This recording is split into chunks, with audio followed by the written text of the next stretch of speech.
North Korea claims to have detonated its first hydrogen bomb in what's been called the country's largest nuclear test. While the international community continues to sanction and condemn North Korea's nuclear proliferation, it's clear that the nation's future is now more important than ever. Will it survive or will it fall? And what happens if it does? Well, the predominant theory on North Korea's use of nuclear weapons is that for now, they're a negotiation tool more than an immediate threat to global security. In short, many political and military analysts believe that leader Kim Jong-un refuses to dismantle the country's nuclear arsenal, as every adversarial leader to have done so has been violently deposed. In both Iraq and Libya, disarmament has led directly to invasion by Western forces and the brutal deaths of dictators Saddam Hussein and Muammar Gaddafi. This decision to continue nuclear proliferation in order to maintain power is an unstable balance for the North Korean dictator. An analysis by a think tank of instability in North Korea suggests that in the absence of a singular leader, factions among political elites would likely form and lead to a deadlocked, non-functioning government. Most importantly, food rations would stop, and that creates a massive problem for a population that's already close to starvation. Problematically, a desperate, starving, and divided population is incredibly dangerous for what is technically the largest military force in the world. Former soldiers would have nothing to rely on, leading to high rates of criminal activity to replace government assistance. As we've seen in other countries whose regimes have fallen, this pattern of low resources and high crime by former military members has led to violent insurgencies. ISIS was largely founded by former Iraqi soldiers after the deposition of Saddam Hussein. Additionally, North Koreans are brainwashed from an early age to view the United States and South Korea as aggressors.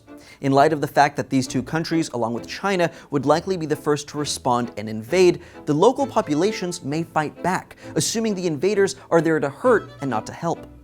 Another major issue would be dealing with the humanitarian disaster, as 25 million North Koreans suddenly lose what little food stores they have. Food consumption countrywide is estimated around 15,000 tons per day.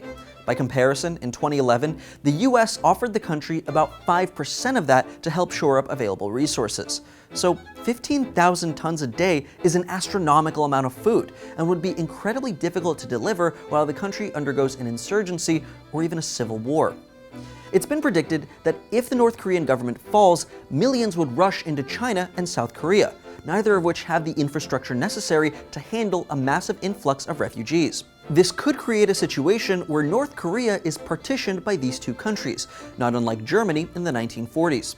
The former nation would be split along ideological and political lines, since South Korea and China are not necessarily allies.